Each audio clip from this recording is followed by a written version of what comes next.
Hello hello hello hello hello hello.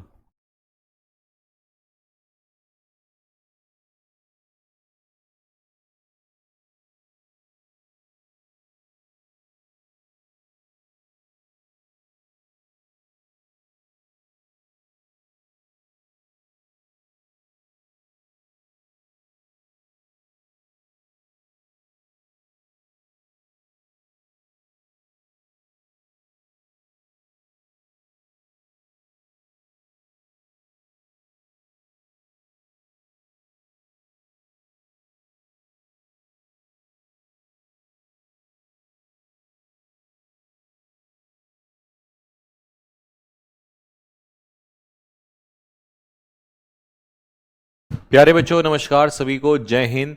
कैसे हैं हमारे सभी छोटे नन्हे मुन्ने बच्चे? एक बार थम्स अप डाल के बता देंगे क्या मेरी आवाज आ रही है, और अगर यस मेरी आवाज आ रही है तो हम आज का सेशन आगे स्टार्ट करते हैं। तो हमने अभी इससे पहले पार्ट्स ऑफ स्पीच कंप्लीट कर लिया था। मैं आपकी जानकारी के लिए बता दूं जिन बच्चों को नहीं पता है, ठीक है, इससे पहले हमने पार्ट्स ऑफ स्पीच कंप्लीट किया हुआ है। ठीक है, क्या पढ़ाया था एक बार जरा बताना। Parts of speech, parts of speech में मैंने आपको सारे पार्ट्स ऑफ स्पीच कि नाउन को कैसे पहचानते हैं, प्रोनाउन को कैसे पहचानते हैं, वर्ब को कैसे पहचानते हैं, एक एक वर्ड बहुत सीधे, बहुत ही धीरे धीरे से समझाया था। ठीक है, तो अभी पूरा पार्ट्स ऑफ स्पीच जो है वो कंप्लीट हो चुका है। अब इसके बाद हम लोग आगे बढ़ेंगे और हमारी सीरीज में बहुत सारे टॉपिक्स हैं जो बचे हुए हैं, जैसे सब्जेक्ट कॉम्प्लीमेंट, ऑब्जेक्ट कॉम्प्लीमेंट क्या होता है, ऐसे ही सब्जेक्ट और ऑब्जेक्ट कैसे निकालते हैं, सब्जेक्ट और प्रेडिकेट क्या होता है, ट्रांजिटिव इंट्रांजिटिव क्या होती है, और इसी तरीके से। अच्छा बच्चों, एक खुशखबरी है आप लोगों के लिए, कहो तो सुना दूं क्लास स्टार्ट करने से पहले? ठीक है, चलो जी। तो ये सारा है, लेकिन इसमें हम लोग आज जो पहला टॉपिक स्टार्ट करने जा रहे हैं वो है हमारा sentences and it's kinds. Sentences and it's kinds, क्योंकि कई बच्चों को यही नहीं पता चलता कि सेंटेंस और उसके प्रकार कितने प्रकार होते हैं। तो हम जा रहे हैं sentence and it's kinds. Okay भैया, सुना दो। चलो 10 सेकंड में एक खुशखबरी सुनो। 10 सेकंड में खुशखबरी ये उन बच्चों के लिए है जो जिनका जून में पेपर है, उनके लिए, खासकर सीजीएल वाले बच्चों के हिसाब से। वो क्या है मैं बता दूं, क्योंकि आपको पता है कि मैं ग्रामर लाइव पढ़ाता हूं शार्प 2 बजे।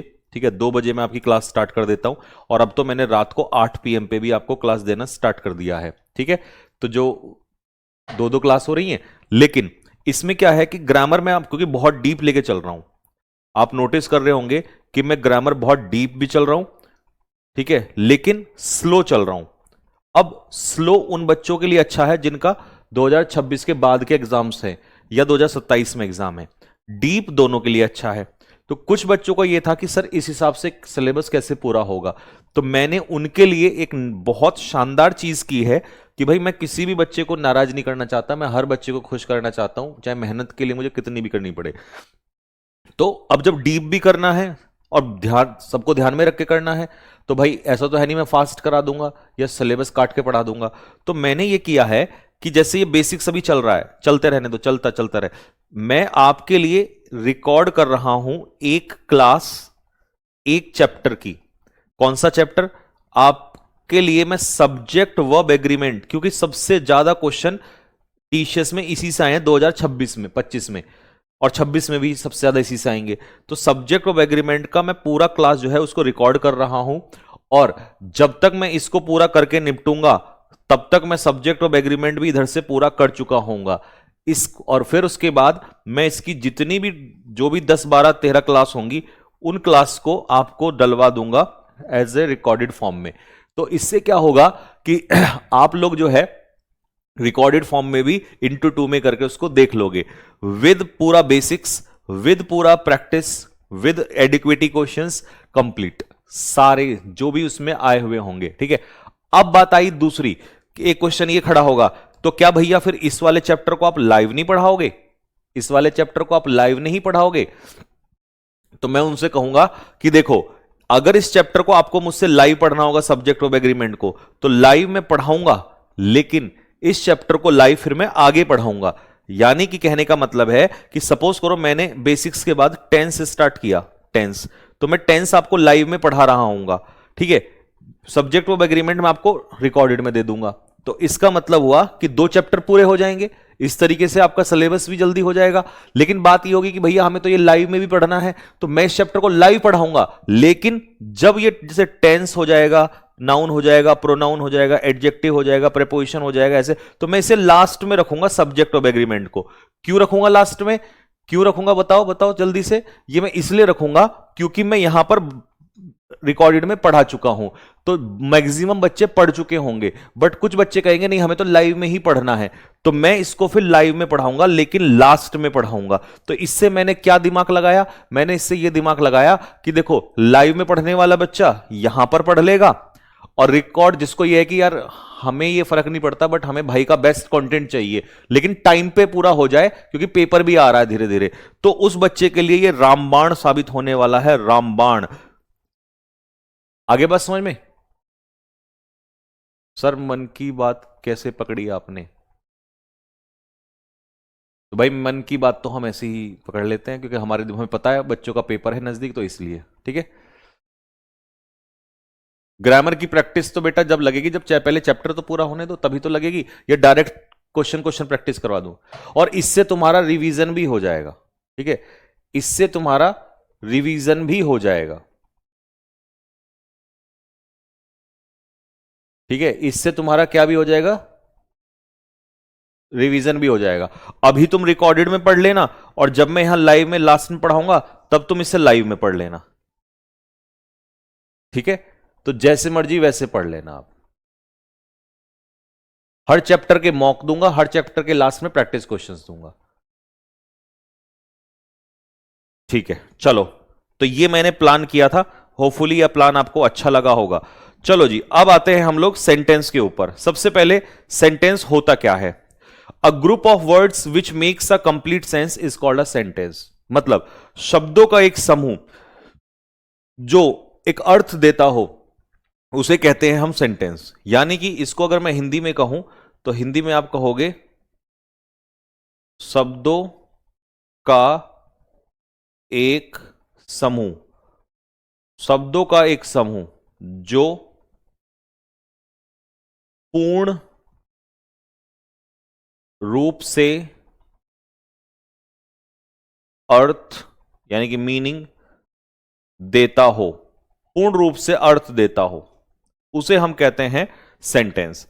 जैसे मान लो मैंने आपसे कहा on the table, on the table, तो क्या ये पूरा मीनिंग दे रहा है? टेबल पर, क्या टेबल पर? कोई मीनिंग दे रहा। मैंने कहा अंडर द रूफ, छत के नीचे, क्या ये पूरा मीनिंग दे रहा है? आप कहोगे सर कौन सी छत के नीचे, क्या हो रहा है, कुछ मीनिंग नहीं आ रहा है, तो इसीलिए हम इसको सेंटेंस नहीं कहेंगे, ठीक है। सेंटेंस किसे कहेंगे? जो कंप्लीट मीनिंग देगा। क्या देगा? कंप्लीट मीनिंग देगा। तो शब्दों का एक समूह, उसे हम कहते हैं सेंटेंस। शब्दों के एक समूह को हम क्या कहते हैं? सेंटेंस कहते हैं। बात समझ में आ गया? अब जैसे मैंने कहा कि भाई क्या राम को हम सेंटेंस कह सकते हैं? आप कहोगे नहीं, राम तो सिर्फ अपने आप में क्या है? एक वर्ड है। हां, अगर मैं कहूं Ram goes to school, Ram school जाता है, तो आप कहोगे कि हां ये जो है एक सेंटेंस बना है, इसमें शब्दों का एक समूह है और इसमें मीनिंग भी निकल के आ रहा है कंप्लीट कि राम स्कूल जाता है, तो इसीलिए मैं क्या कहूंगा कि ये क्या है? एक सेंटेंस है, ठीक है। लेकिन अब बात होती है सेंटेंस भी तो कई प्रकार के होते हैं, तो कितने प्रकार के होते हैं वो हम वन बाय वन पढ़ेंगे। आ जाओ जी। पहला है एसर्टिव सेंटेंस, दूसरा है इंटेरोगेटिव सेंटेंस, तीसरा है इंपेरेटिव सेंटेंस, चौथा है ऑप्टेटिव सेंटेंस, और पांचवा है एक्सक्लेमेटरी सेंटेंस। अच्छा एक बात बताओ, किसी ने मुझसे कहा चलो अब थोड़ा सा मनोरंजित तरीके से पढ़ते हैं, ठीक है। और वैसे मेरा बैठने का मन नहीं होता, बट मेरी मजबूरी है कि मैं थोड़ी देर अगर मतलब खड़ा ज्यादा हो जाऊंगा तो मेरा स्वेलिंग आजकल ज्यादा हो जा रहा है। हालांकि मुझे मजा वैसे ही आता है जैसा आप लोगों को भी आता है, बट ये मजबूरी है मेरी कि मैं ज्यादा देर खड़ा होने से मेरा पैर सूज चुका होता है, ठीक है। चलो अब थोड़ा सा इसको मजेदार तरीके से पढ़ते हैं और आपको यही क्लास में लर्न करवाते हैं, ठीक है। ध्यान से सुनना। 5 प्रकार के सेंटेंस हैं हमारे, ठीक है। 5 में से मैं कोई सा एक उठा लेता हूं। सबसे पहले मैं आपको एक उठा समझाता हूं। पहले मैंने उठाया ऑप्टेटिव सेंटेंस।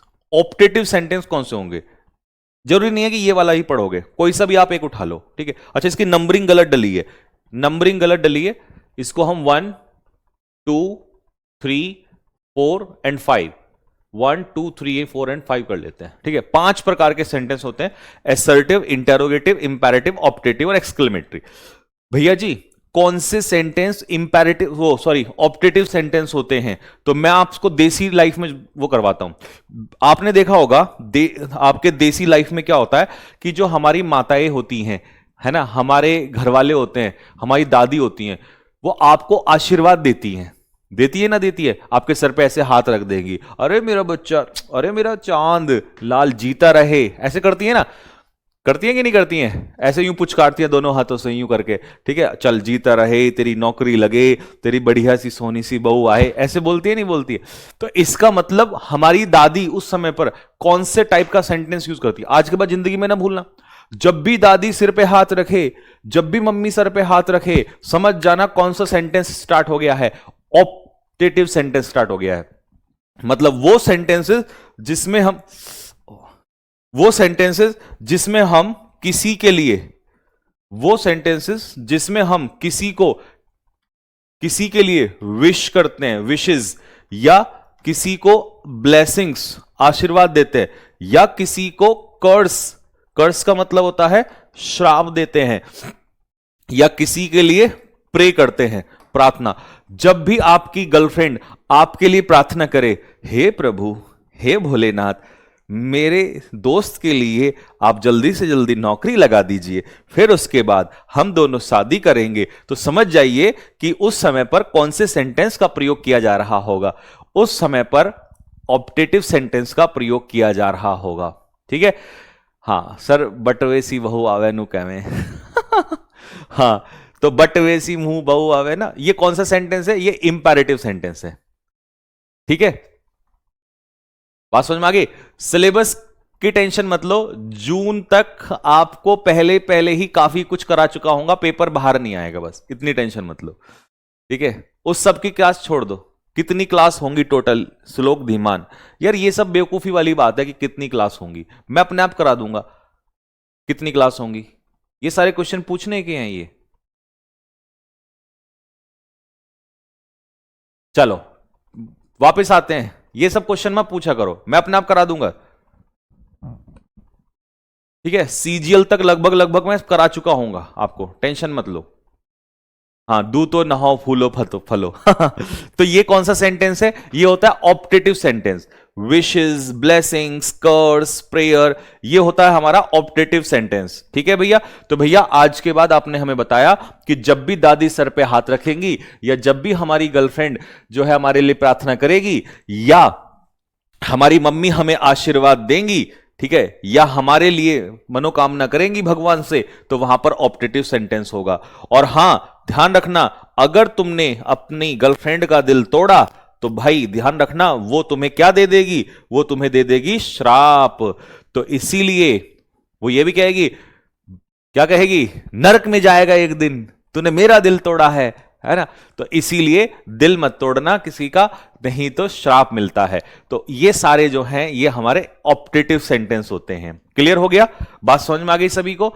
इनकी पहचान क्या होती है? इनकी पहचान ये होती है कि ये जनरली इसमें मे का इस्तेमाल होता है, जैसे मे गॉड ब्लेस यू, तो इनमें मे का इस्तेमाल होता है और ये वाला आपका साइन होता है। हालांकि कुछ सेंटेंस ऐसे होते हैं जिसमें मे नहीं होता है, बट सेंस यही आएगी, विशेस, ब्लेसिंग्स, कर्स और प्रेयर की।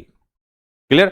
थम्स अप डाल दो कि भैया बहुत अच्छे से आपने सिखा दिया, आप क्लास के बाद रिवीजन नहीं करूंगा बिल्कुल भी, बस अब तो मेरे को याद रह गया कि गर्लफ्रेंड का दिल तोड़ा तब भी ऑप्टेटिव, मम्मी मेरे लिए मनोकामना करेंगी तब भी ऑप्टेटिव, दादी मुझे आशीर्वाद देंगी तब भी ऑप्टेटिव, ठीक है, और मेरी गर्लफ्रेंड मेरे लिए प्रेयर करेगी तब भी ऑप्टेटिव। तो दिल नहीं तोड़ूंगा आज के बाद, ठीक है। थम्स अप डाल दो। चलो अब नहीं बोलेंगे, आ जाओ। ये तो हो गया पहला। अब आते हैं हम दूसरे टाइप के सेंटेंस पे। दूसरे टाइप का सेंटेंस है हमारा इंपेरेटिव सेंटेंस। इंपेरेटिव सेंटेंस वो होते हैं जिसमें हम किसी को कोई काम करने के लिए कहते हैं, और कहने का माध्यम क्या है? ऑर्डर भी हो सकता है, कहने का माध्यम क्या है? रिक्वेस्ट भी हो सकता है, कहने का माध्यम क्या है? किसी को हम नॉर्मली भी आस्क कह सकते हैं, है ना, नॉर्मली भी कह सकते हैं। कहने का माध्यम क्या है? हम उसको मना भी कर सकते हैं, फॉरबेड भी कर सकते हैं। तो इसका मतलब वो सेंटेंस जिसमें हम किसी को कोई काम करने के लिए कहते हैं, कोई कार्य करने के लिए कहते हैं, कोई कार्य करने के लिए कहते हैं। यार तुम एरर्स में, जब मैं तुम्हें कहता हूं कि ये इंपेरेटिव सेंटेंस है, तो तुम पता क्या कहते हो चिल्लाते हुए? तुम कहते हो भैया हमें तो इंपेरेटिव सेंटेंस का पता ही नहीं है, हमें तो समझ ही नहीं आता इंपेरेटिव क्या होता है। तो लाडले आज सीख ले इंपेरेटिव सेंटेंस क्या होता है। इसीलिए मैं कहता हूं बेसिक्स बहुत जरूरी चीज है। तो इंपेरेटिव सेंटेंस वो सेंटेंस जिसमें आप किसी को ऑर्डर देते हो, रिक्वेस्ट करते हो, या जनरली नॉर्मली कह देते हो कोई काम करने के लिए, मना करते हो, या आप किसी को सजेस्ट करते हो, इसे हम क्या कहते हैं? इंपेरेटिव सेंटेंस कहते हैं। बात समझ में आ गया सभी को? जैसे सपोज करो मैंने अच्छा, इसकी एक और खास बात होती है, ये हमेशा वर्ब की बेस फॉर्म से स्टार्ट होता है। किससे? वर्ब की बेस फॉर्म से। चलो थोड़ा सा आगे बताता हूं। तो इंपेरेटिव सेंटेंस की पहचान बताओ। इंपेरेटिव सेंटेंस की पहचान क्या है? इंपेरेटिव सेंटेंस की पहचान है कि हम इसमें किसी को कोई काम करने के लिए कहते हैं, ठीक है। और दूसरा, ये किससे स्टार्ट होते हैं? वर्ब की बेस फॉर्म से। किससे स्टार्ट होते हैं बेटा? वर्ब की बेस फॉर्म से, ठीक है। वर्ब की बेस फॉर्म से स्टार्ट होता है। अब आप कहोगे भैया बेस फॉर्म क्या होती है? तो चलो मैं आपको बेस फॉर्म सिखाता हूं। ध्यान रखना, जिस भी वर्ब में आईएनजी लग जाए, जिस भी वर्ब में आईएनजी लग जाए उसे वर्ब की बेस फॉर्म कहते हैं, ठीक है। जिस भी वर्ब में आईएनजी लग जाए उसे हम वर्ब की बेस फॉर्म कहते हैं, जिसमें भी आईएनजी लग जाए। आप कहोगे भैया ये क्या कहना चाह रहे हो आप, थोड़ा सा अच्छे से समझाओ। तो चलो अच्छे से समझाते हैं। मान लो मैंने आपसे कहा ईट, फिर मैंने आपसे कहा एट, फिर मैंने आपसे कहा ईटन, फिर मैंने आपसे कहा ईटिंग,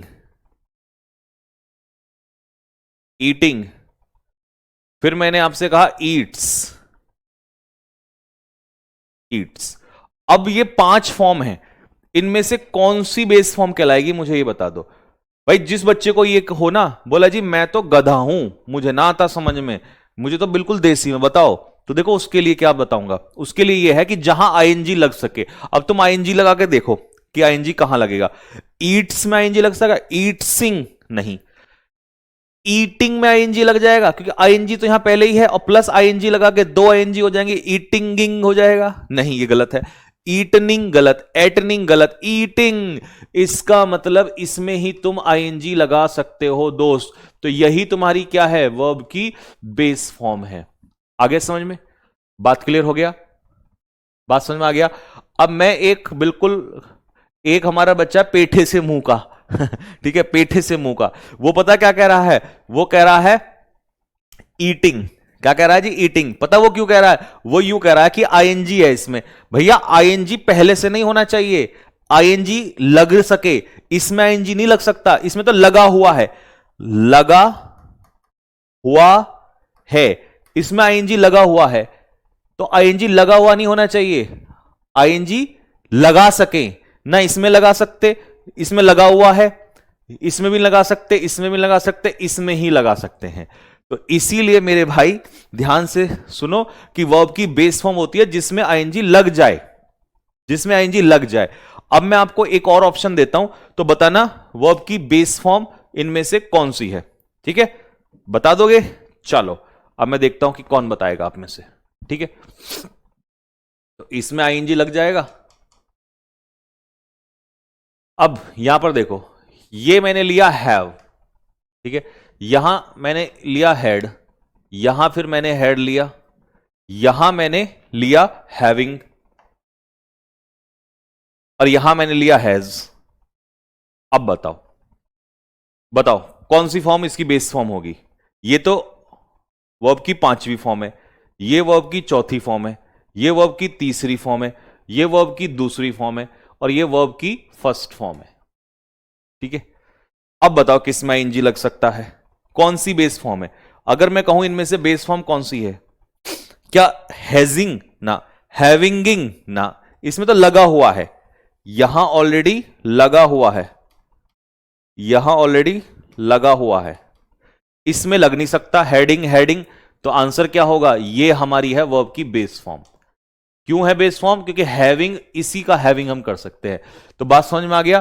तो अब हर बच्चे को समझ में आ गया होगा कि भैया बेस फॉर्म वो होती है जिसमें आईएनजी लग सके।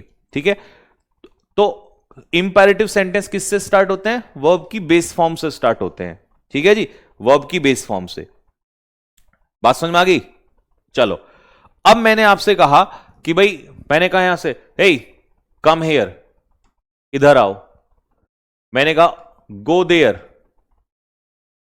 वहां जाओ। मैंने कहा स्लीप वेल, अच्छे से सो। मैंने कहा रैन फास्ट, तेज दौड़ो। मैंने कहा ईट स्लोली, ईट स्लोली, नहीं, मैंने कहा एट स्लोली, एट, धीरे से खाओ।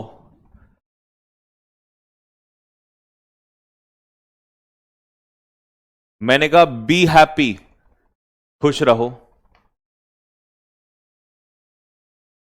मैंने कहा अराइव ऑन टाइम, नहीं, अराइव्स ऑन टाइम, समय पर आओ। इसमें से कौन कौन सा गलत है मुझे बताओ, कौन कौन सा इसमें से गलत है, कौन कौन सा इंपैरेटिव नहीं हो सकता? आप कहोगे भैया देखो, गो में आईएनजी लगाओ, गोइंग सही है, तो गो देयर सही है, कम का कमिंग सही है, स्लीप का स्लीपिंग सही है, रैन का रैनिंग ना ना ना लाडले, इसका मतलब यहां पर होगा रन फास्ट। ये होता है हमारा वर्ब की बेस फॉर्म, और बेस फॉर्म से इंपैरेटिव, इंपैरेटिव सेंटेंसेस जो होते हैं वो वर्ब की बेस फॉर्म से होते हैं। मुझसे बहुत डाउट पूछते थे यूट्यूब पे बच्चे, आप लोग ही पूछते थे कि भैया बेस फॉर्म हमें पता ही नहीं चलता क्या हो रहा है ना? एट, एट में एटिंग गलत, ईटिंग होगा, तो ईट स्लोली। बी हैप्पी, बी में आईएनजी लगाओ, बीइंग हो जाएगा, सही है। अराइविंग ना, गलत, अराइव, तो अराइव ऑन टाइम। तो इसका मतलब अब आपको समझ में आया होगा कि भाई जो इंपैरेटिव सेंटेंस है ना, वो सेकंड से, ना थर्ड से, ना फोर्थ से, ना फिफ्थ से, सिर्फ बेस फॉर्म से, सिर्फ बेस फॉर्म से। किससे? सिर्फ बेस फॉर्म से। ठीक है, तो इसीलिए कभी भी याद रखना कि मैंने, अच्छा एक दो सेंटेंस है, मैं आपको दो सेंटेंस दे रहा हूं। Ram goes to school, Ram go to school. बताओ कौन सा इसमें इंपैरेटिव सेंटेंस है, बताओ जल्दी से, कौन सा इसमें इंपैरेटिव सेंटेंस है?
बताओ इनमें से कौन सा?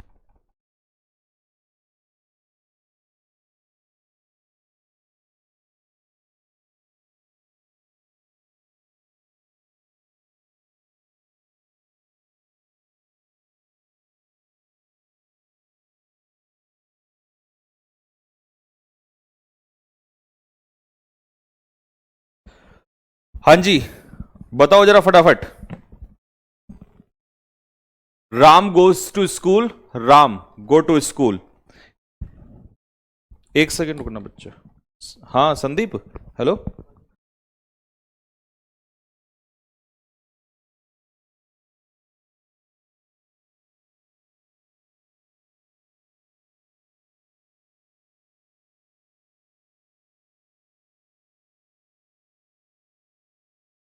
हाँ जी बेटा, चलिए। राम गोज टू स्कूल, तो इसका क्या मतलब है? इसका मतलब है कि राम स्कूल जाता है। क्या यहां हम किसी को कोई काम करने के लिए कह रहे हैं? नहीं, यहां हम एक तरीके से क्या दे रहे हैं? स्टेटमेंट। स्टेटमेंट दे रहे हैं। स्टेटमेंट क्या है? कि भाई राम स्कूल जाता है। जैसे मैं आपको कह रहा हूं, मैं आपको बता रहा हूं कि बच्चों आपको पता है राम स्कूल जाता है। राम स्कूल जाता है। राजू ने फुटबॉल खेला, यह भी स्टेटमेंट है। नंदू जो है डांस करेगा, ये तीनों स्टेटमेंट है। तीनों स्टेटमेंट है। तो जब भी किसी सेंटेंस में स्टेटमेंट दिया हो तो उसे हम कहते हैं एसर्टिव। कौन सा? एसर्टिव। एसर्टिव। एसर्टिव। और ये भी क्या हो जाएगा? एसर्टिव। ये भी एसर्टिव। ठीक है, उत्तरी।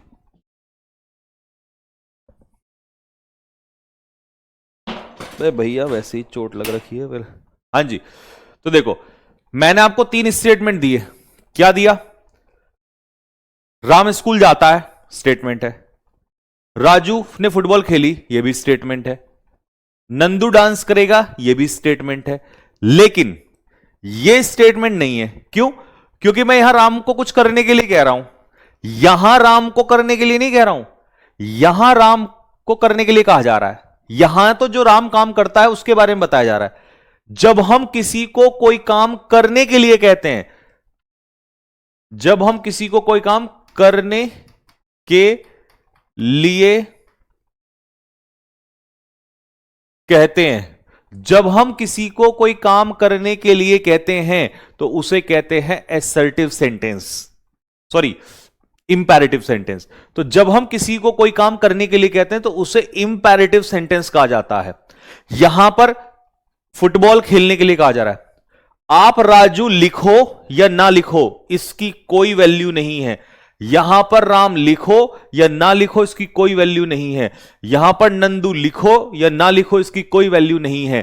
क्योंकि अगर वैल्यू होती तो नंदू के हिसाब से हम वर्ब लगाते, राजू के हिसाब से हम वर्ब लगाते, यहां राम के हिसाब से हम वर्ब लगाते। तो याद रखना, इंपैरेटिव सेंटेंस में सब्जेक्ट या टेंस का कोई लेना देना नहीं होता है। यहां पर टेंस के हिसाब से, टेंस पास्ट में होगा तो प्लेड कर दिया, लेकिन यहां पर प्ले का प्ले ही रहेगा। तो भैया हमने क्या सीखा? एक बहुत ही काम की बात है।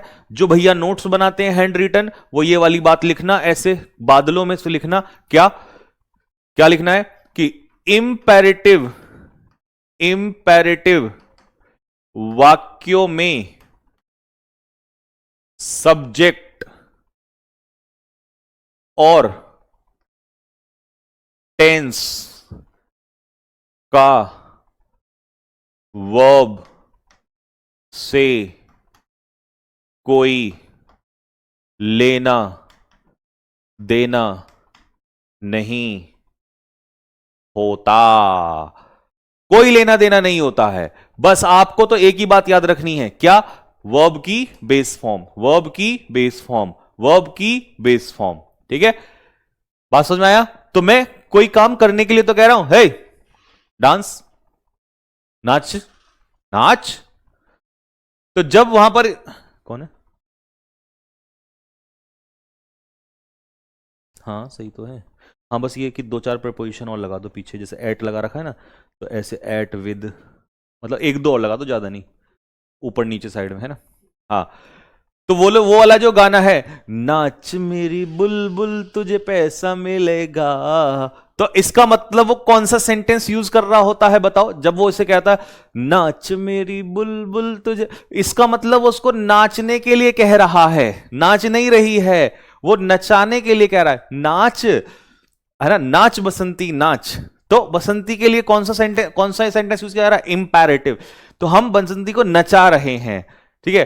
कम, इधर आ, गो, वहां जा, ईट स्लोली, धीरे धीरे खा ले, तो मम्मी इंपैरेटिव सेंटेंस का यूज कर रही होती हैं। बात क्लियर हुआ सभी को? तो इसीलिए जब भी इंपैरेटिव सेंटेंस होता है तो इंपैरेटिव सेंटेंस में हम किसी को कोई काम करने के लिए कहते हैं, तो कभी तो प्यार से कह देंगे, कभी ऑर्डर दे देंगे। भाई कॉमन चीज क्या है? कॉमन चीज क्या है? इंपैरेटिव में कॉमन क्या है? इंपैरेटिव में कॉमन है, इंपैरेटिव में कॉमन है कोई काम करने के लिए कहना, किसी से कोई काम करने के लिए कहना। अब इसका मेथड क्या हो सकता है? मेथड हम ऑर्डर में भी कह सकते हैं, मेथड हम रिक्वेस्ट में भी कह सकते हैं, मेथड हम सजेशन में भी कह सकते हैं, मेथड हम चेतावनी में भी कह सकते हैं। भाई मेथड तो कुछ भी हो सकता है, मेथड तो बदल सकते हैं ना, लेकिन कॉमन क्या है कि कोई काम करने के लिए कहना। जैसे मान लो मैंने एक ही बात को दो तरीके से कहा। कैसे? मैंने कहा बसंती प्लीज नाचो। कौन सा है ये? कौन सी कैटेगरी है? रिक्वेस्ट। इसका मतलब यहां पर मैं इंपेरेटिव सेंटेंस का इस्तेमाल कर रहा हूं, बट इंपेरेटिव में कौन सा है? रिक्वेस्ट वाला। प्लीज बसंती प्लीज नाचो नाचो। दूसरा क्या होगा? बसंती नाचना पड़ेगा, नहीं तो गब्बर की जान ले लो। इसका मतलब मैं बसंती को ऑर्डर दे रहा हूं, नाच बसंती नाच, है ना। इसका मतलब है कि मैं किसी को ऑर्डर दे रहा हूं। बात समझ में आ गई? तो बात यह है कि आज तक बच्चे ये रटते थे कि भाई इंपेरेटिव ही होता है। भाई रिक्वेस्ट ऑर्डर तो सही है, तुम उसका खेल तो समझ लो। इंपेरेटिव में सबसे काम की बात होती है कि यह जानना कि इंपेरेटिव में हम करते क्या है। इंपेरेटिव में किसी को कोई काम करने के लिए कहना, इंपेरेटिव में किसी को कोई काम करने के लिए कहना, किसी को कोई काम करने के लिए कहना, यह इंपेरेटिव में होता है। अब कहने का रूप कुछ भी हो सकता है, कहने का तो रूप कुछ भी हो सकता है। आप ऑर्डर में कह दो, रिक्वेस्ट में कह दो, सजेशन में कह दो, वार्निंग में कह दो, आप कैसे भी कह दो, मतलब और भी कोई मेथड है, फॉरबिड है ना, सब कुछ। बात समझ में आ गई सभी को? तो इंपेरेटिव सेंटेंस समझ में आ गया? कोई भूलेगा तो नहीं आज के बाद? बताओ जल्दी से, बताओ बताओ बताओ, कोई भूलेगा तो नहीं?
हाँ जी,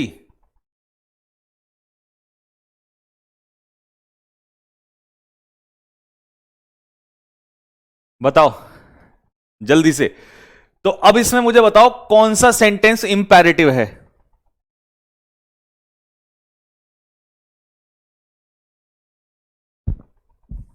बताओ कौन सा सेंटेंस इंपेरेटिव है?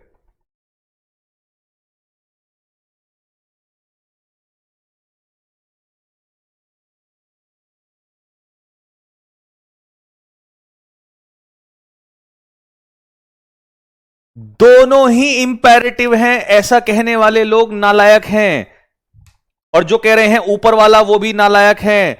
मेरे भाई ना तो ये इंपेरेटिव है ना ये इंपेरेटिव है। अब तुम कहोगे ओ ये क्या हो गया? हां, अबे गधेड़ू, तुम लोगों को याद नहीं है क्या मैंने क्या सिखाया था?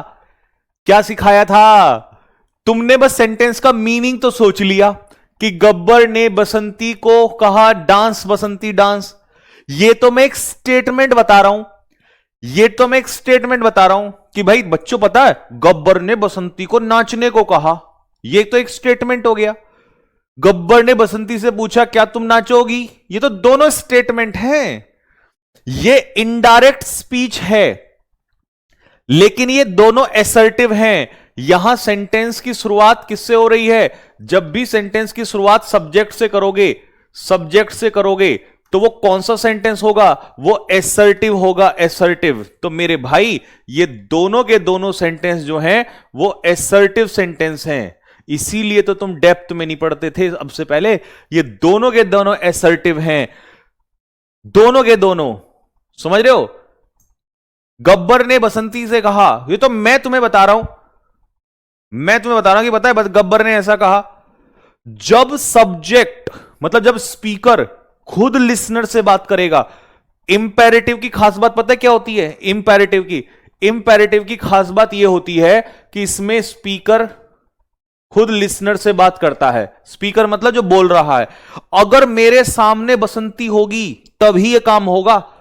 मैं क्या पता क्या करूंगा? इंपेरेटिव कैसे बनेगा? इंपेरेटिव बनेगा बसंती डांस इंसेसेंटली, इंसेसेंटली। या बसंती का नाम नहीं लेना, वैसे ही बोलो नाच, लगातार नाच। अब मैं उसे कुछ करने के लिए कह रहा हूं, अभी थोड़ी कह रहा था। अभी तो मैं बता रहा था कि बच्चों आपको पता है गब्बर ने बसंती से यह कहा, जैसे न्यूज़पेपर वाले कहते हैं कि प्रधानमंत्री ने उनसे यह कहा। तो ये तो एसर्टिव है। न्यूज़पेपर वाले जब उससे खुद बात करेंगे, यहां इंपेरेटिव में सब्जेक्ट का और सब्जेक्ट जो सब्जेक्ट कह रहा हूं, लिसनर जो स्पीकर है ना, स्पीकर बोलने वाला, उसका लिसनर से जिससे वो बोल रहा है, उन दोनों से, उन दोनों का आमना सामना होता है। जैसे मैंने कहा हे कम हियर, तो मैं किसी को कोई चीज कह रहा हूं, गो देयर, ईट स्लोली, धीरे धीरे खा, हैव पेशेंस, थोड़ा सा धैर्य रख। तो इसमें कन्वर्सेशन डायरेक्ट कन्वर्सेशन होता है, डायरेक्ट कन्वर्सेशन। और किसका? स्पीकर का लिसनर से। किससे होता है? याद रखना, किसका किससे होता है बताओ? कल को कोई पूछ ले, बोलो जल्दी से। स्पीकर जो करवा रहा है उसका किससे? जो सुन रहा है। इसमें दो ही लोग होते हैं, स्पीकर और लिसनर। सिर्फ दो ही लोग होते हैं, दो ही लोग होते हैं। करवाने वाला जिससे करवा रहा है या जिसको वो बोल रहा है। तो इसीलिए यहां पर सिर्फ वर्ब की बेस फॉर्म से स्टार्ट होगा। किससे स्टार्ट होगा? वर्ब की बेस फॉर्म से। हमेशा याद रखना, बसंती के बारे में नहीं बताना है कि गब्बर ने बसंती को बोला, बसंती को नचाना है, उसी समय काम करवाना है। आप स्पीकर हो, बसंती लिसनर है। जैसे मैं कह रहा हूं बसंती नाच, तो अब ये कौन सा हो गया? अब मैं बसंती से बात कर रहा हूं, ये है हमारा इंपेरेटिव सेंटेंस। तो इंपेरेटिव सेंटेंस में है ना आप कहोगे सर वहां तो बसंती को डांस करने के लिए मना किया जाता है। तो अभी ये दूसरा कैटेगरी आएगा, इंपेरेटिव का दूसरा कैटेगरी आएगा। क्या क्या एक कैटेगरी आएगा वो सुनो ध्यान से, कि इंपेरेटिव में भी दो कैटेगरी होंगी। इंपेरेटिव में दो कैटेगरी होंगी, एक होगी पॉजिटिव और एक होगी निगेटिव। पॉजिटिव और निगेटिव। जैसे मैंने आपसे कहा प्ले वेल, अच्छे से खेलो, तो हो तो ये भी बेस फॉर्म से स्टार्ट रहा है। फिर मैंने कहा डोंट प्ले वेल या डोंट प्ले बैडली, बुरा मत खेलो। समझ में आ गया? तो अगर इंपेरेटिव निगेटिव है, अगर इंपेरेटिव निगेटिव है तो डोंट से स्टार्ट होगा। किससे स्टार्ट होगा? डोंट से स्टार्ट होगा। और पॉजिटिव है तो वर्ब की बेस फॉर्म से स्टार्ट होगा। चलो बसंती को नचाओ, चलो बेटा बताओ बसंती कैसे नाचेगी? पॉजिटिव में कैसे नाचेगी बसंती? भाई पॉजिटिव में पता कैसे नाचेगी? पॉजिटिव में उसको चलो बसंती डांस वेल, अच्छे से नाचो। अब आ गया ये, तो ये कौन था नहीं ये तो वो था, क्या कहते हैं, गब्बर। अब उसका वो आएगा दोस्त, क्या नाम है? बसंती डोंट डांस, ठीक है, मत नाचो, ठीक है, अच्छे से मत नाचो, तो कैसे नाचो? तो इसका मतलब बसंती को दोनों केस में कुछ ना कुछ कहा जा रहा है। यहां पॉजिटिवली कहा जा रहा है कोई काम करने के लिए, पॉजिटिवली है वर्ब की बेस फॉर्म, और निगेटिव में डोंट से स्टार्ट होगा, ठीक है। आगे समझ में? जैसे मैंने आपसे कहा, एक और एग्जांपल ले लो, मैंने कहा गो देयर, वहां जाओ, फिर मैंने कहा don't go there, don't go there. तो अब हर बच्चे को समझ में आ गई होगी सारी बातें। लो,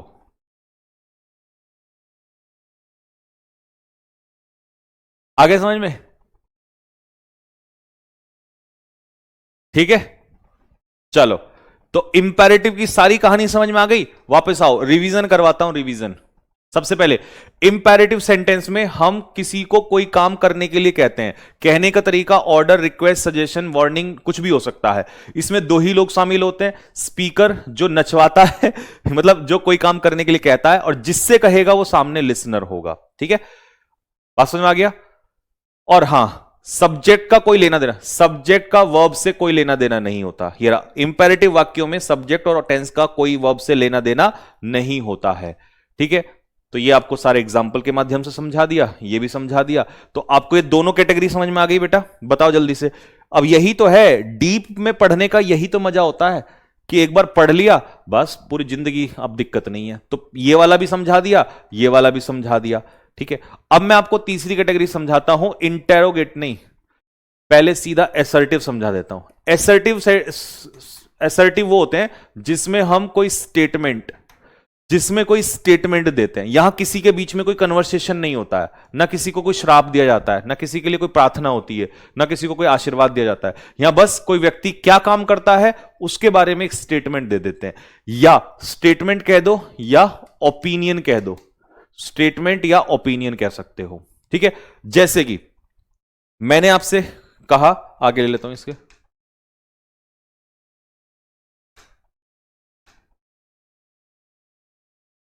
यहां ले लो, जैसे मैंने कहा एसर्टिव में, एसर्टिव में, एसर्टिव में मैंने आपसे क्या कहा, जैसे मैंने एक एग्जांपल लिया कि रोहन, रोहन इज हैप्पी, रोहन खुश है। मेरा एक ओपिनियन है कि भाई रोहन एक खुश है, मतलब सॉरी रोहन खुश है, तो ये हो गया पॉजिटिव। ओपिनियन पॉजिटिव भी हो सकता है। मैंने कहा Rohan is not happy, Rohan is not happy, तो ये निगेटिव हो गया, ठीक है। तो अफर्मेटिव, निगेटिव, दो टाइप होते हैं। एसर्टिव सेंटेंसेस के दो टाइप होते हैं, कौन कौन से? एफर्मेटिव और निगेटिव होते हैं। जैसे मैंने कहा कि रवि इज प्लेइंग, ये एक स्टेटमेंट है जो पॉजिटिव में है, पॉजिटिव में। फिर मैंने कहा Ravi is not playing, Ravi is not playing, Ravi नहीं खेल रहा है, तो ये क्या हो गया? ये हमारा निगेटिव में हो गया, बस। तो ये तो बड़ा आसान हो गया भैया, आपने हमें सिखाया कि एसर्टिव सेंटेंस वो सेंटेंस होते हैं जिसमें हम कोई क्या देते हैं, जिसमें हम कोई स्टेटमेंट देते हैं। क्या देते हैं?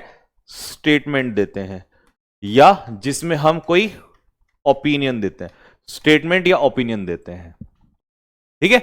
ये होता है, और ये दो प्रकार का हो सकता है statement, positive statement, negative statement, positive opinion, negative opinion, बस बात खत्म। एसर्टिव सेंटेंस यही होता है, तो इसमें डाउट नहीं होना चाहिए।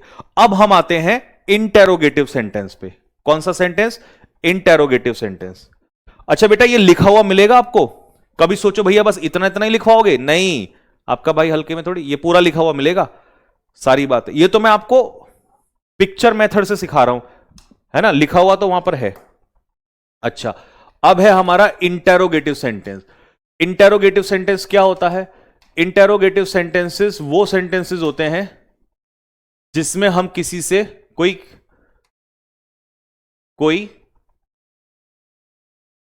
क्वेश्चन पूछते हैं, जिसमें हम किसी से कोई क्वेश्चन पूछते हैं, जिसमें हम किसी से कोई क्वेश्चन पूछते हैं, उसे हम कहते हैं इंटेरोगेटिव सेंटेंसेस, ठीक है।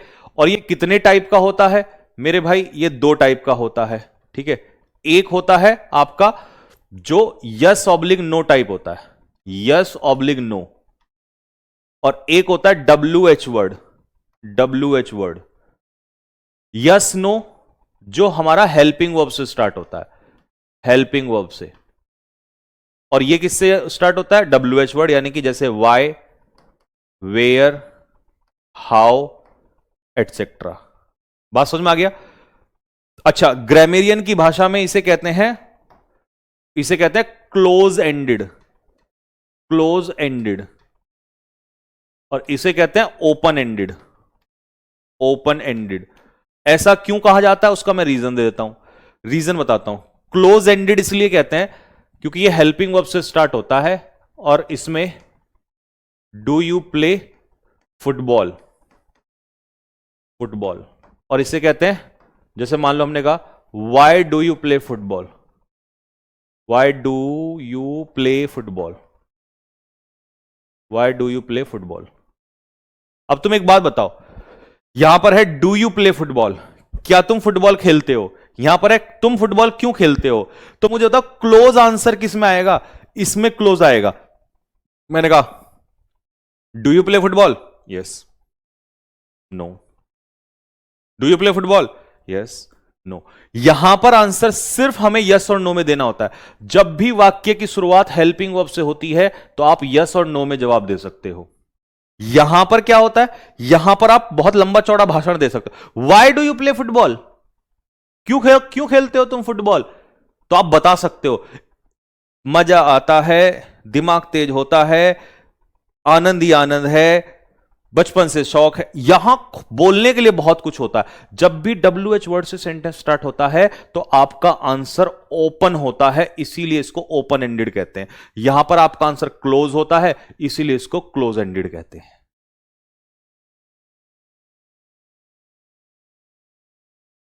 ठीक है भाई, बात समझ में आ गया, बात क्लियर हो गया?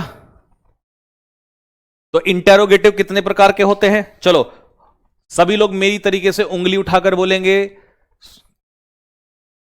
जल्दी मेरी तरफ से उंगली उठाकर। Imperative, sorry, interrogative sentence, interrogative sentence वो होते हैं जिसमें हम किसी से क्वेश्चन पूछते हैं। ठीक है, क्वेश्चन पूछने के कितने तरीके हैं, दो। करो उंगली, वेट नालायक आदमी, बताओ, बताओ जल्दी से फटाफट। क्वेश्चन कितने तरीके से पूछ सकते हैं, क्वेश्चन हम दो तरीके से पूछ सकते हैं। पहला तरीका है क्वेश्चन पूछने का, दो तरीके से क्वेश्चन पूछे जाते हैं। पहला है जिसमें हम हेल्पिंग वर्ब से स्टार्ट करेंगे, दूसरा है जिसमें हम डब्ल्यू एच वर्ड से स्टार्ट करेंगे। हेल्पिंग वर्ब में सिर्फ आंसर आप कैसे दे सकते हो, यस, गर्दन हिलाओ, गर्दन हिलाओ जल्दी से, ऐसे यूं, yes, no, do you love me, बताओ जल्दी से,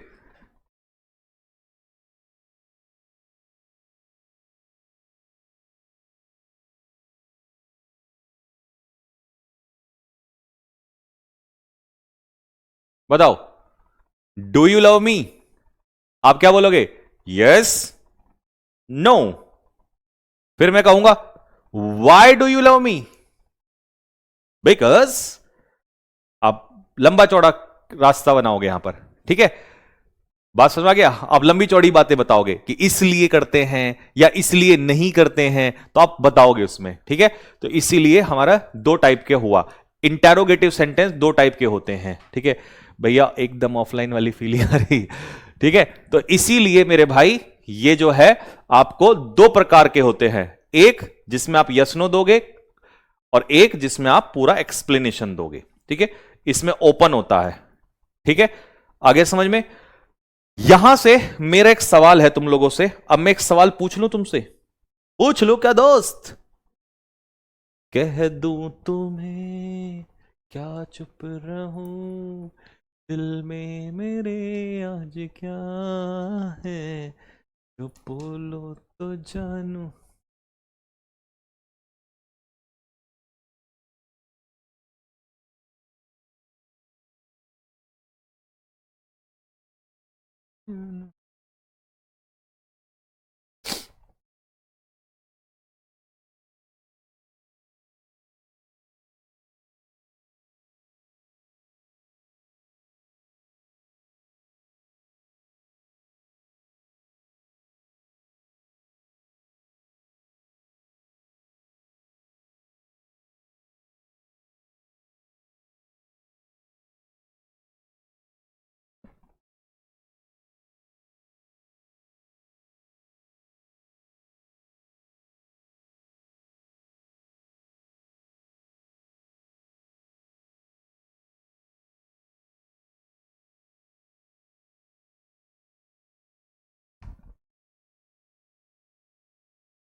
चलो अब जल्दी से तुम मुझे बताओ कि इनमें से कौन सा सेंटेंस जो है क्लोज एंडेड है और कौन सा ओपन एंडेड है। एक बार फिर से सुन लो। क्लोज एंडेड वो होता है, क्लोज एंडेड वो होता है जिसकी शुरुआत हेल्पिंग वर्ब से होती है। ओपन एंडेड वो होता है जिसकी शुरुआत WH वर्ड से होती है। तो बताओ कौन सा क्लोज एंडेड है, कौन सा ओपन एंडेड है। कह दो तुम्हें सर, रिकॉर्डेड में सब्जेक्ट ऑफ एग्रीमेंट के अलावा और भी टॉपिक दोगे क्या? अगर मुझे लगेगा कि मुझे, देखो, अगर मुझे लगेगा कि मैं आपका सिलेबस पूरा डेप्थ में पढ़ाते पढ़ाते जून से पहले कवर कर दूंगा तो मैं लाइव ही करता चला जाऊंगा, ठीक है। लेकिन अगर मुझे लगेगा कि 2 या 3 चैप्टर मुझे रिकॉर्डेड में देने पड़ रहे हैं तो मैं वो 2-3 वो चुनूंगा रिकॉर्डेड में देने वाले जो सबसे tough, tough in the sense adequacy के हिसाब से जो आ रहे हैं ज्यादा। जैसे सब्जेक्ट ऑफ एग्रीमेंट ज्यादा आ रहा है वो उठा लूंगा, ऐसे ही देखूंगा कि और कौन सा आ रहा है तो 2-3, और इन 2 के 2-3 को आगे पढ़ाऊंगा फिर लाइव में। यहां पर ये फिर लाइव में आएंगे तो इन चैप्टर्स का 2 बार आपको वो हो जाएगा।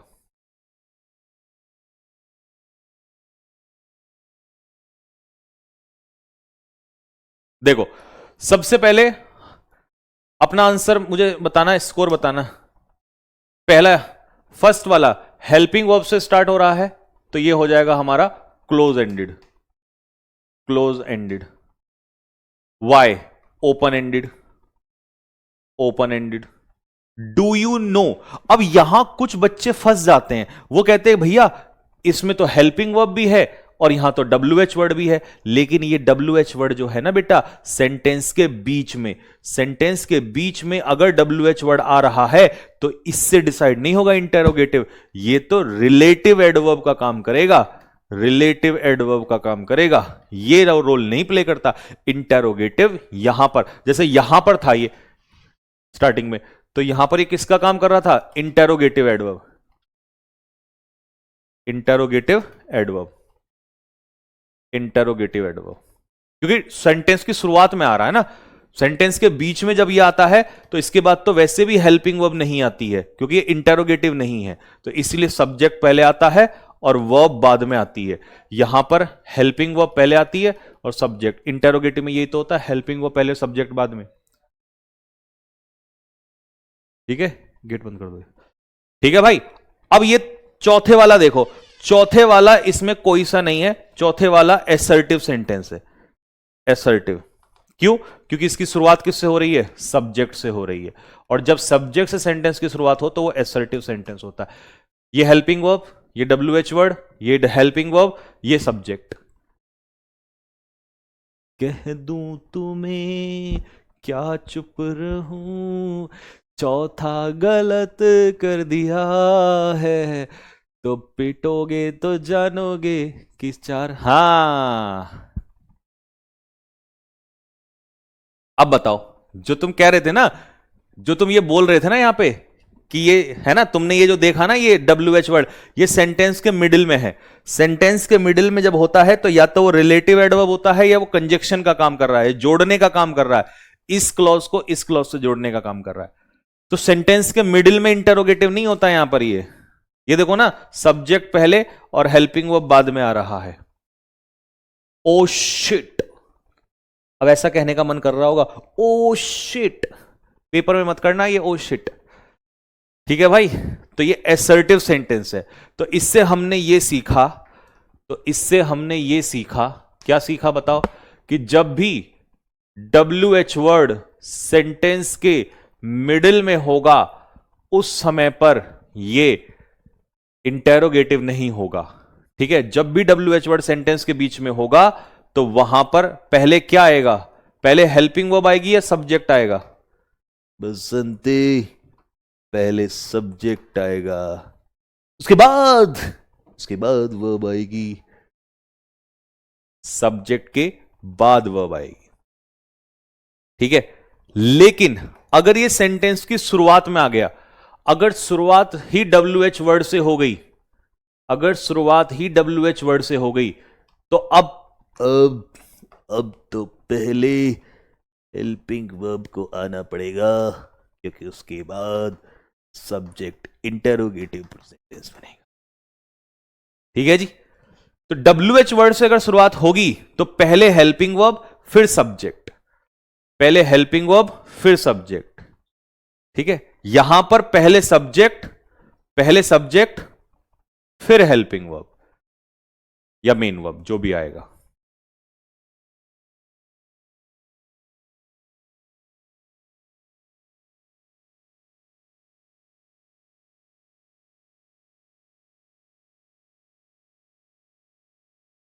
ठीक है, बात समझ में आ रहा है सभी को? ये दोनों बातें समझ में आई। अब मैं दो क्वेश्चन पूछना चाहता हूं, इन दोनों में मुझे बताना सही क्या है गलत क्या है।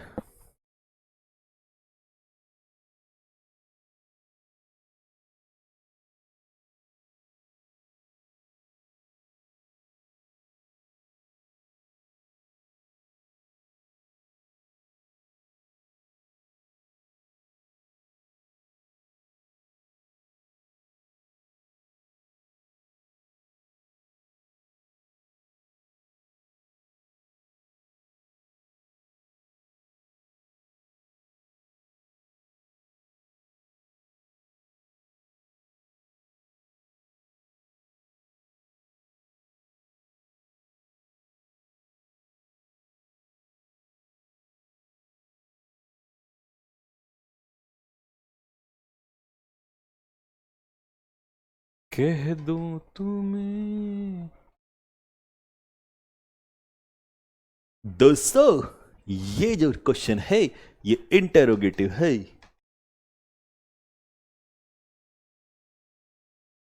और ये वाला जो सवाल है ये इंटेरोगेटिव नहीं है। दोस्तों, जब भी सेंटेंस सब्जेक्ट से स्टार्ट होता है तो उसे एसर्टिव सेंटेंस कहते हैं दोस्तों।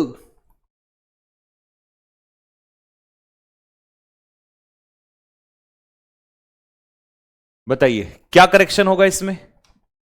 करेक्शन ये होगा बाबा कि जब तुम हाउ से सेंटेंस को स्टार्ट करोगे, जब WH वर्ड से सेंटेंस को स्टार्ट करोगे तो ये इंटेरोगेटिव है और इंटेरोगेटिव में सब्जेक्ट नहीं आता है, तो इसको चेंज करो, helping verb present indefinite. How does Ravi earn money, जो टेंस है उसी की हेल्पिंग वर्ब निकलेगी। ठीक है, और ध्यान रखना हाउ डज अर्न मत करना, क्योंकि पहले आता है हेल्पिंग वर्ब, फिर आता है सब्जेक्ट, और सब्जेक्ट के बाद आता है मेन वर्ब। स्ट्रक्चर में क्या है, पहले हेल्पिंग वर्ब फिर सब्जेक्ट प्लस मेन वर्ब। ठीक है, यहां पर अब जब ये इंटेरोगेटिव नहीं है, क्योंकि सेंटेंस के मिडिल में जब आता है WH वर्ड तो वो इंटेरोगेटिव नहीं होता, तो जब इंटेरोगेटिव नहीं होता तो फिर हेल्पिंग वर्ब तो आएगी नहीं, सीधा हटा दो इसको। हटा दिया, अब हटा दिया तो रवि सिंगुलर है, और जब रवि सिंगुलर है तो सीधा क्या करोगे बताओ, हाउ रवि अर्न्स मनी। क्योंकि SCIS लगाया, क्योंकि रवि सिंगुलर है तो इसलिए SCIS लगा दिया। आ गया बात समझ में?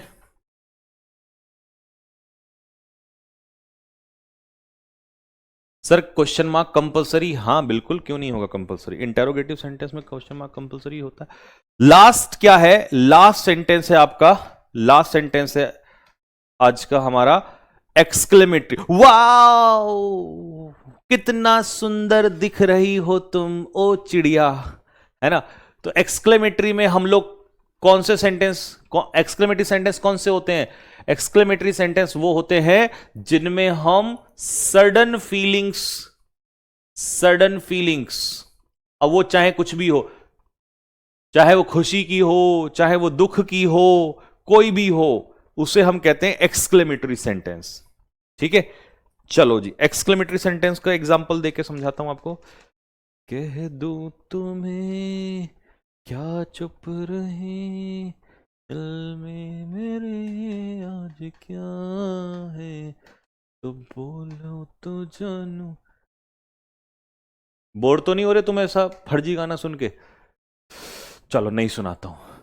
आओ एक्सक्लेमेटरी सेंटेंस। अब जैसे किसी बच्चे का एक डाउट होगा यहां पर, वो पता है क्या कहेगा, वो कहेगा ओह,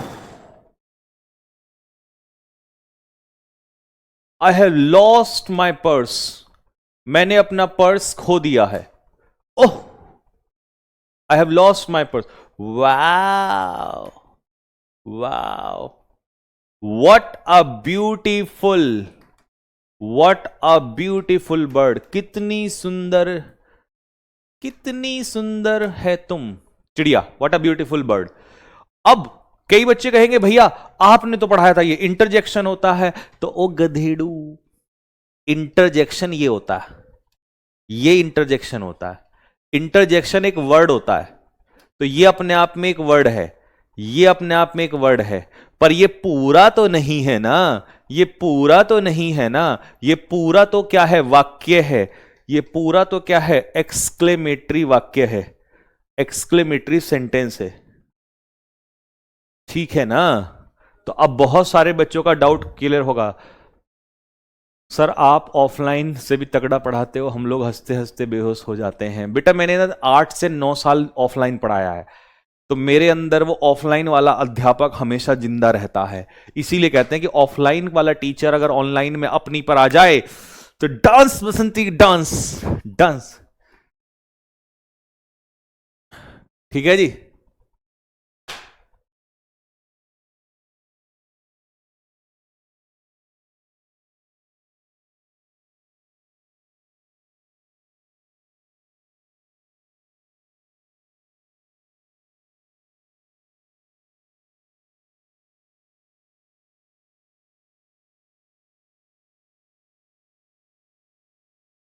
सर अब आप ऑफलाइन नहीं पढ़ाते हो क्या, क्यों आपको ऑफलाइन पढ़ना है? मैं सोच रहा हूं 2027 में ना एक बैच लॉन्च कर दूं, क्या कहते हो? 26 में नहीं, जब 26 में बहुत सारे सिलेक्शन का अंबार लगा देंगे ना, जब रैंक पे रैंक लगा देंगे, तो 2027 में सिर्फ एक बैच पढ़ाऊंगा, सिर्फ एक बैच। और नोएडा में ही कर देते हैं लॉन्च, 1,000 बच्चों का हॉल पूरा एक, या मुखर्जी नगर में कर देते हैं, कैसा रहेगा? पूरे भारत में से 1,000 बच्चे चुनूंगा सिर्फ, पहले ही उसका वो लगवा देंगे कि भाई ये आपको गूगल फॉर्म भरना है, इस गूगल फॉर्म में आपको एक टेस्ट है, इसको देना है, इस टेस्ट को जो पास करेगा उसी को लेंगे। मतलब ऐसा थोड़ी ना टाइम पास फर्जी करने के लिए, उसमें से सिलेक्शन निकालूंगा ना, रैंक, जिसको मैं गुद्दी लगा सकूं 2-4 उसकी पे। और फीस उसकी पता कितनी रखेंगे? जितने भी टीचर्स लेते ना 30-40 हजार 20 हजार ना, सबसे कम फीस में रख देंगे कि हर बच्चा पढ़ सके, बिल्कुल।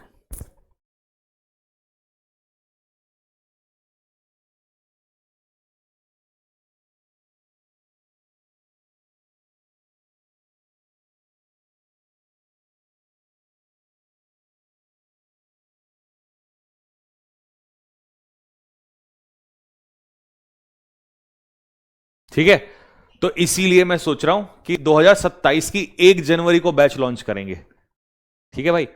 अब उसमें क्या होगा, जो बच्चे दूर से हैं वो ऑनलाइन से ही पढ़ेंगे, जो आ सकते हैं वो अपना ऑफलाइन से पढ़ लेंगे। कह दूं तुम्हें, ठीक है भाई। तो आज के लिए बस इतना ही। अब इसको खुद घर से पढ़ के आओगे, पढ़ के आओगे कि नहीं? बताओ जल्दी से, पढ़ के आओगे कि नहीं पढ़ के आओगे? The sentence that express blessings, prayer, wish, curse are called optative sentences. जैसे मे गॉड ब्लेस यू, है ना, आशीर्वाद दे रहे हैं। May you pass the exam, wish you a happy married life, आप किसी के लिए कामना कर रहे हो, ठीक है। लॉन्ग लिव राहुल गांधी, राहुल गांधी जी जिंदा रहें। गो टू हेल, नर्क में जाएगा तो भाड़ में जा मेरी तरफ से। मे यू डाई सून, अब दिल तोड़ दिया तो गर्लफ्रेंड ऐसे ही तो बोलेगी मे यू डाई सून। कर्स, कौन कौन से में कर्स है? इसमें और इसमें कर्स है, दोनों में कर्स है। Imperative sentence, the sentences in which we ask, asked नहीं, वी आस्क, ये हटा देना भाई। जिसमें हम we ask someone to do something, जिसमें हम किसी को कोई काम करने के लिए कहते हैं, उसे इंपेरेटिव सेंटेंस कहते हैं। या the sentences that express order, देखो दोनों तरीके से लिख दिया, command, advice, warning, request, prohibition, इसे हम इंपेरेटिव सेंटेंस कहते हैं। वॉक केयरफुली, वर्ब की बेस फॉर्म से स्टार्ट होना चाहिए, ये रहा वर्ब की बेस फॉर्म, ये निगेटिव है तो डोंट से, वर्ब की बेस फॉर्म, वर्ब की बेस फॉर्म, वर्ब की बेस फॉर्म, है ना। पढ़ लोगे, कल पढ़ के आओगे सारा? वैसे तो इसके हैंड रिटन नोट्स बनवा के दे दूंगा रात तक नहीं तो कल तक दे दूंगा।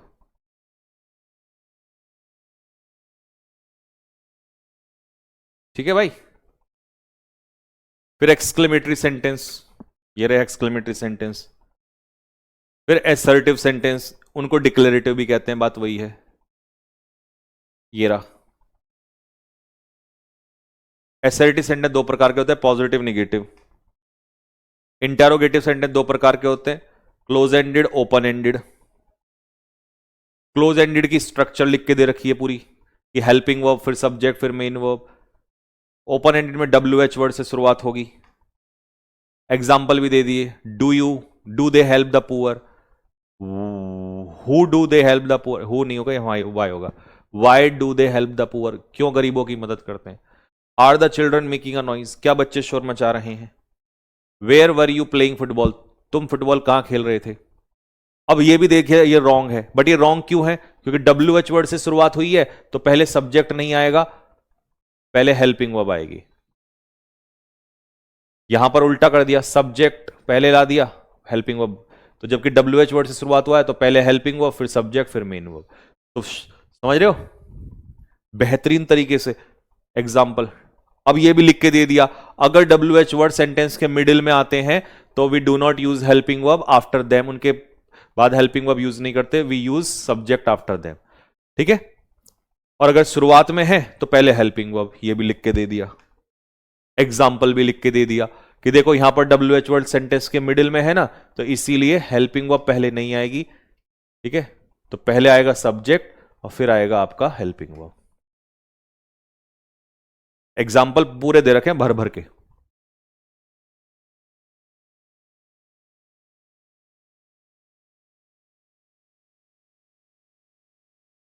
चलो तो बस